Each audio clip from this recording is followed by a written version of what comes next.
Live Tharadi Miyamda Asengba Adu Haibiyu. Dukan Yaura Akanda Masidadi offer laitena soidana harakani. HG Cassette Gallery da amutang linkshin birau. Online price da mobile khudimak loina phangbigani. Hojik se wana bamatamnina loan gi khudong chabasu aikhoi gi maikai dagi pizari. MI gi phone laiba singi su lucky draw leizai. Chahi loramdai asida adom gi daw adu yabra haina amutang yingbiu. Car bite mobile na jingba sing phawwa yana lairi. Ningol chakau bagi special offer gi mathakta aikhoi gi store gi oina su lucky draw tawjari. Lucky draw asigi first prize na 32-inch TV, second prize na induction, third prize na rice cooker ni. Singjamai supermarket ta laiba HG Cassette Gallery da lengshin biraktu na khudong chaba ase lawbi ho. Makhal kaya gi award fangaba HG Cassette Gallery ni. Chahi tara gi mathakta gi HG Cassette Gallery na mobile store asida matam nga chana ba mongda offer amadi discount kaya piduna lakchari. Sale khudong cha double su loan da mobile lawbi ba yagani. Discount piba khatang natana lucky draw tawduna miyam da khudol kaya am su pijari. Miyamsu Singjamai supermarket ta laiba HG Cassette Gallery da utang lingsing birau. Loina na HG Cassette Gallery gi Facebook page asibu follow tawba singi onasu lucky draw amasu thamjari.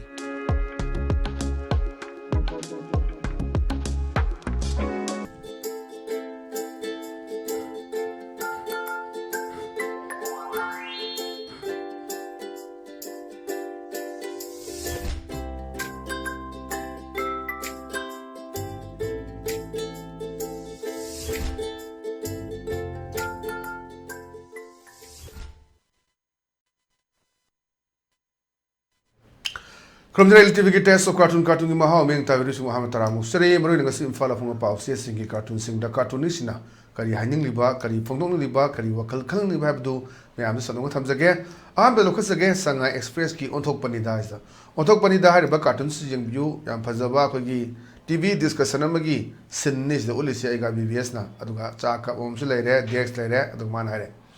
ngase anchor oi bandi piece na hare ngasi ki khana gadari topic si what is the value of paper tiger khogi khabar da kagaz da TV da kai da afam sab do khona sun paper tiger ha ga dum khang nei ana khoi ngasi khana gadari topic si what is the value of paper tiger ha bu ni na ngasa gi anchor se thamak pune ada panelist se thame paper tiger ki kana basi yam lei ma u thele ba ka du da hui hogdong uchi amata lang de aseng bagi kai oira bai ning dana adubu leiba ki oina di kai su kana de na manung sida akoi athrama phummaga chali adum kai haitare TV gi kai haitare TV da phau saba discussion da karida debate da adagi khabar da maduna taba thaba oina tohoning bi wafum duni sida phongdo do thabak da tohoning se kanano sidi sida phongdo tri phummaga thammi ado kanano di myang khangna rabani kari thabak tohoningi leiba ki prajana kari khalli manipur karam film de leidi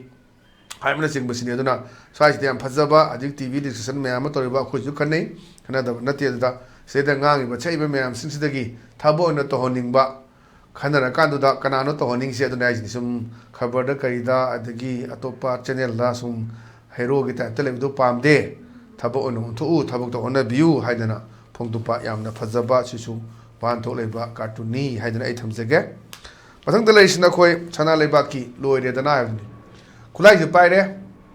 hoje koi gi kanoga jacket ke letana adada manung da phummaga chali masi aina idea khang dabam daba yai adu mon khang ji tomba cheng saba oktrabra phau amuk cha ge haire misibona haidi phongdoi wafam sini haji toriba demand sing ji wafam do oidoi lairiba akoi separate administration gi laiba mafam sida mu handak lalu ma na chalaga mu koi Christian gi ba country ma sem da ba Burma suppose Myanmar sini koina adu India Bangladesh pulaga lairiba khundare ba kuki jo chin kangbu singa se aduna ngarang so koina discussion da yaw du ne koina thadau kangbu gi oina di thadau singa se khoi kuki da chande makoi gi barna tradition lai je adu kadai phauda loba yaga dori lan houdingi matam dana kaimta haidrakan da lan horakan da haisna kari manang gino hai bangana khoi discuss toy duni ana size dani mayamna kamaina thadau se identify tawgedage koi ka thelaga champasunate moin hairaga imphal da leiba ya dori bra kamaina tawgedage haibna singba singasi thadau area da dum miti changba ya dori bra adai haji leiba kipjel leiba adai dongel leiba mayam singasi thadau community gi magi client singdu changi adagi sidai da dum haji social media da dum mayam pinaba kama yauri aduna sigum film si lei kan sidadi kamai tawge dugi haibadugi ana fajaba duni ajina ama cheng cha ge heng dong phau muk cha ge je ama taleng da ama ma hajel ma bra na haibaduni ba adama sida kum he yari ma khai chahawrage tawgune na ana sab khut ani tharan sab sia ponte dum pupokhai na si dana ton ba mya ama leina tina mya tho oi da tho hai ngai leite ana sigum basi yam fajaba adum ba wan tho leiba adum ba cartoon ne na ai thamjage matang da leisna khoi pongna phomgi balo e have dune balo e sida khoi corruption ni matang da wari sana budune officer siga magi secretary siga mantri ne lo share dubu kuta akhoi gi kuta paijama to pi upar leitamina ad mantri ne so lor si ada sales sa ba haibase lowri dura lalise aduga pijari ba singdu di land brana am question hangini lowri su lali pijari su lali ani mag lali ado thabakti oide yadamnina pinare ji mayam se tun pisa paire si pisa pire se koi snang modai pisa piramni ko lak kunje selfie amta namugi kaina namna bidi sto di haireba awna hayeng thabaksna yarakta kanda hanabagi thongna ba adam changna dune chai kya ma changba adagi hoi thabak to phawraga na phaba madu awaba adagi yum badan thamuba hingol badan thamuba thabak to changa handokni kai khanja baduna mayam sinu upai layakta na thabak changda lupa lak kunsa ni phupira amina upai lektre sipai changa sungari ama sungari si lambi de patara kon khagale iduni ba adagi side da drug karba taw yoksel imni de phari ni chenda dana palel daga yawba mayam yawri mayam duni ba dun sini ona kitang sengna thabak tawba adi ozagi sinpham suaire oza fc yamna marui ba koina haiduni oza si sinpham sa oza si khong paire khuram dana tak phajikti thabak phangdre kem tawdre as oza mo shalona just akogi part time ki de lakpa ozagi sinpham se sum tawde ya dabadagi tawshan gi basakam thabom nit paw phai kaina adurom da lagadi maduna society da yamna chawga amang ma lakani aduna ai gi line du da chat paduni sei chan mi du da tabla thiloi di yaroi ano sai sida dai mai tawdana akogi hadi lei ba corruption sigi matang da piri badura lali se chari badura haiba chingba question maya ma torak paduni sijam phasaba cartoon ne thamjage matang da lei sina khoi lan paugi as loire haibne o sida su khoi corruption ni matang yam chane adum ani si corruption ni matang dani sida mayam se laure mayam se corruption mathat se na mayam se laure to amasina pakthara phamthara leure to mak ke haige da ai yauje roi mina ngau ba haina ne na haidi asik matam da corruption to ba haitraga di kem khangdaba amale da ma ja ngau buni haige ne na da corruption je mathat pai se pangdi ya do mande adubu sam degree some extent khara thabak lai su phajana haijarak pa kangbu sing dudi phajana tawbi ba lai su sungai ta ba kangbu du da khan bi soruk pudi haitoi sing tu be du da khan mana phai adu khala ju hoi nga chara am kem cha gera mayam ge du ta be de hekta lak lom do in cha bu do adu sona ka da lak cha khala amina secretary sungai re am sungai ste da cha thakna ba na cha thakna bu pa cha ma biru bu da lo ya drini chamga de tar di adu lising pir ga rau du ni duna adu haire me amadu na have he sa du di sa lupa lising amagi thadi ai lupa lising amagi cha lo la pujara ge me da mana suma me am se nokning ba me am se yawi ni adu size dani corruption jang sai le gre corruption se pi baduna la libra lauri baduna la libra no wang hang sona kan da mu corruption bu the se na me am lorok pune adu amas ne pham jar ga ai yaw je roi min angau guni hai gi ne na yam phajaba sisu wan to leba cartoon ne samjage matang da le sina khoi naron thokdang gi hawa do leirang do adani adum haji se mamang su yawram ni ising ge awab leiba kan da ngasai gi mantri sina maya amang da ngangba dais da ngangba gi dialogue to ni thakna be sing barang kaina su hon gani praja wabi gano na nong tahan me wari ni haji se kai har ghar jaldana jal jiban mission makhara to maya amang da yawre pipe ti ting da bi adagi pipe machin jara konjin banjalaga sing takte toroga pipe tingam da bi wari maya ma har ghar jaldana toroga ji jal sem ta ubu phang de adani adana nong chuhan ge mayang gi thangna be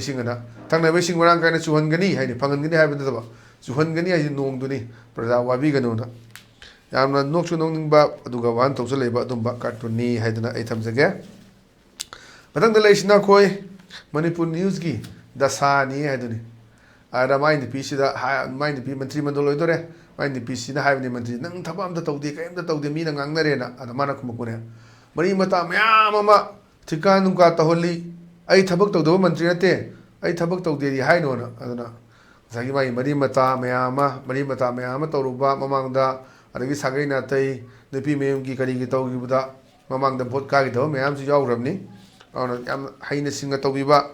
ꯑꯗꯨꯅ ꯁꯨꯝꯕ ꯃꯌꯥꯝꯁꯨ ꯊꯣꯛꯇꯕ ꯅꯠꯇꯦ ꯑꯗ ꯁꯨꯝꯕꯒꯤ ꯐꯤꯕꯝꯁꯦ ꯂꯩꯀꯥꯟꯁꯤꯗꯅꯤ ꯑꯩꯈꯣꯏ ꯑꯗꯨꯅ ꯉꯁꯥꯏ ꯅꯨꯄꯤꯅ ꯊꯕꯛ ꯇꯧꯗꯦ ꯅꯪ ꯃꯌꯥꯝꯅ ꯉꯥꯡꯅꯔꯦ ꯄ꯭ꯔꯖꯥꯁꯤꯡꯅ ꯍꯥꯏ ꯀꯥꯟꯗ ꯑꯩ ꯀꯩꯅꯣ ꯊꯕꯛ ꯇꯧꯔꯤꯅ ꯃꯔꯤ ꯃꯇꯥ ꯃꯌꯥꯝ ꯑꯃ ꯑꯩꯈꯣꯏ ꯇꯤꯀꯥ ꯇꯧꯍꯜꯂꯤ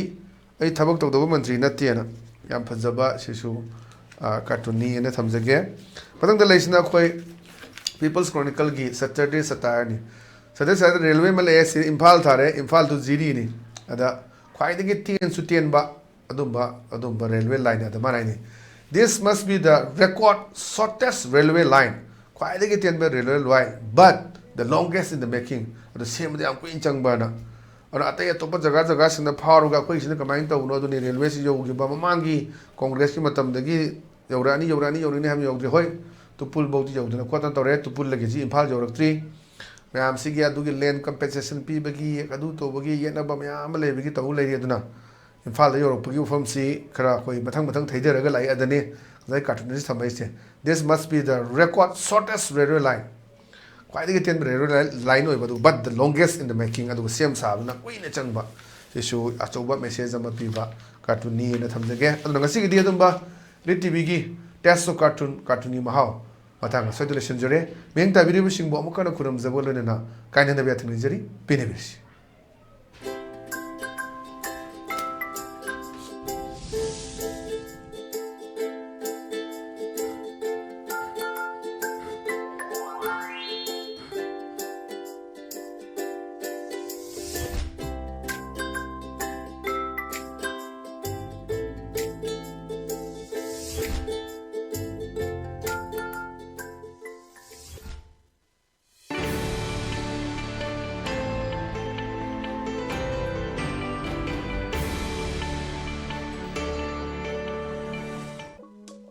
ꯂꯥꯏꯚ ꯊꯥꯔꯗꯤ ꯃꯤꯌꯥꯝꯗ ꯑꯁꯦꯡꯕ ꯑꯗꯨ ꯍꯥꯏꯕꯤꯌꯨ ꯗꯨꯀꯥꯟ ꯌꯧꯔꯛꯑꯀꯥꯟꯗ ꯃꯁꯤꯗꯗꯤ ꯑꯣꯐꯔ ꯂꯩꯇꯦꯅ ꯁꯣꯏꯗꯅ ꯍꯥꯏꯔꯛꯀꯅꯤ HG ꯀꯦꯁꯦꯠ ꯒꯦꯂꯔꯤꯗ ꯑꯃꯨꯛꯇꯪ ꯂꯦꯡꯁꯤꯟꯕꯤꯔꯛꯎ ꯑꯣꯟꯂꯥꯏꯟ ꯄ꯭ꯔꯥꯏꯁꯇ ꯃꯣꯕꯥꯏꯜ ꯈꯨꯗꯤꯡꯃꯛ ꯂꯣꯏꯅ ꯐꯪꯕꯤꯒꯅꯤ ꯍꯧꯖꯤꯛꯁꯦ ꯋꯥꯅꯕ ꯃꯇꯝꯅꯤꯅ ꯂꯣꯟꯒꯤ ꯈꯨꯗꯣꯡꯆꯥꯕꯁꯨ ꯑꯩꯈꯣꯏꯒꯤ ꯃꯥꯏꯀꯩꯗꯒꯤ ꯄꯤꯖꯔꯤ MIꯒꯤ ꯐꯣꯟ ꯂꯩꯕꯁꯤꯡꯒꯤꯁꯨ ꯂꯛꯀꯤ ꯗ꯭ꯔꯣ ꯂꯩꯖꯩ ꯆꯍꯤ ꯂꯣꯏꯔꯝꯗꯥꯏ ꯑꯁꯤꯗ ꯑꯗꯣꯝꯒꯤ ꯗꯥꯎ ꯑꯗꯨ ꯌꯥꯕ꯭ꯔꯥ ꯍꯥꯏꯅ ꯑꯃꯨꯛꯇꯪ ꯌꯦꯡꯕꯤꯌꯨ ꯀꯥꯔ ꯕꯥꯏꯛ ꯃꯣꯕꯥꯏꯜꯅꯆꯤꯡꯕꯁꯤꯡ ꯐꯥꯎꯕ ꯌꯥꯅ ꯂꯩꯔꯤ ꯅꯤꯡꯉꯣꯜ ꯆꯥꯛꯀꯧꯕꯒꯤ ꯁ꯭ꯄꯦꯁꯦꯜ ꯑꯣꯐꯔꯒꯤ ꯃꯊꯛꯇ ꯑꯩꯈꯣꯏꯒꯤ ꯁ꯭ꯇꯣꯔꯒꯤ ꯑꯣꯏꯅꯁꯨ ꯂꯛꯀꯤ ꯗ꯭ꯔꯣ ꯇꯧꯖꯔꯤ ꯂꯛꯀꯤ ꯗ꯭ꯔꯣ ꯑꯁꯤꯒꯤ ꯐꯥꯔꯁꯠ ꯄ꯭ꯔꯥꯏꯖꯅ 32-inch TV ꯁꯦꯀꯦꯟड ꯄ꯭ꯔꯥꯏꯖꯅ ꯏꯟꯗꯛꯁꯟ ꯊꯔꯗ ꯄ꯭ꯔꯥꯏꯖꯅ ꯔꯥꯏꯁ ꯀꯨꯀꯔꯅꯤ ꯁꯤꯡꯖꯃꯩ ꯁꯨꯄꯔꯃꯥꯔꯀꯦꯠꯇ ꯂꯩꯕ HG ꯀꯦꯁꯦꯠ ꯒꯦꯂꯔꯤꯗ ꯂꯦꯡꯁꯤꯟꯕꯤꯔꯛꯇꯨꯅ ꯈꯨꯗꯣꯡꯆꯥꯕ ꯑꯁꯤ ꯂꯧꯕꯤꯍꯧ ꯃꯈꯜ ꯀꯌꯥꯒꯤ ꯑꯦꯋꯥꯔꯗ ꯐꯪꯉꯕ HG ꯀꯦꯁꯦꯠ ꯒꯦꯂꯔꯤꯅꯤ ꯆꯍꯤ 10ꯒꯤ ꯃꯊꯛꯇꯒꯤ HG ꯀꯦꯁꯦꯠ ꯒꯦꯂꯔꯤꯅ ꯃꯣꯕꯥꯏꯜ ꯁ꯭ꯇꯣꯔ ꯑꯁꯤꯗ ꯃꯇꯝꯒ ꯆꯥꯅꯕ ꯃꯑꯣꯡꯗ ꯑꯣꯐꯔ ꯑꯃꯗꯤ ꯗꯤꯁꯀꯥꯎꯟ ꯀꯌꯥ ꯄꯤꯗꯨꯅ ꯂꯥꯛꯆꯔꯤ ꯁꯦꯜ ꯈꯨꯗꯣꯡꯆꯥꯗꯕ ꯂꯩꯔꯁꯨ ꯂꯣꯟꯗ ꯃꯣꯕꯥꯏꯜ ꯂꯧꯕꯤꯕ ꯌꯥꯒꯅꯤ ꯗꯤꯁꯀꯥꯎꯟ ꯄꯤꯕ ꯈꯛꯇꯪ ꯅꯠꯇꯅ ꯂꯛꯀꯤ ꯗ꯭ꯔꯣ ꯇꯧꯗꯨꯅ ꯃꯤꯌꯥꯝꯗ ꯈꯨꯗꯣꯜ ꯀꯌꯥ ꯑꯃꯁꯨ ꯄꯤꯖꯔꯤ ꯃꯤꯌꯥꯝꯁꯨ ꯁꯤꯡꯖꯃꯩ ꯁꯨꯄꯔꯃꯥꯔꯀꯦꯠꯇ ꯂꯩꯕ HG ꯀꯦꯁꯦꯠ ꯒꯦꯂꯔꯤꯗ ꯑꯃꯨꯛꯇꯪ ꯂꯦꯡꯁꯤꯟꯕꯤꯔꯛꯎ ꯂꯣꯏꯅꯅ HG ꯀꯦꯁꯦꯠ ꯒꯦꯂꯔꯤꯒꯤ ꯐꯦꯁꯕꯨꯛ ꯄꯦꯖ ꯑꯁꯤꯕꯨ ꯐꯣꯂꯣ ꯇꯧꯕꯁꯤꯡꯒꯤ ꯑꯣꯏꯅꯁꯨ ꯂꯛꯀꯤ ꯗ꯭ꯔꯣ ꯑꯃꯁꯨ ꯊꯝꯖꯔꯤ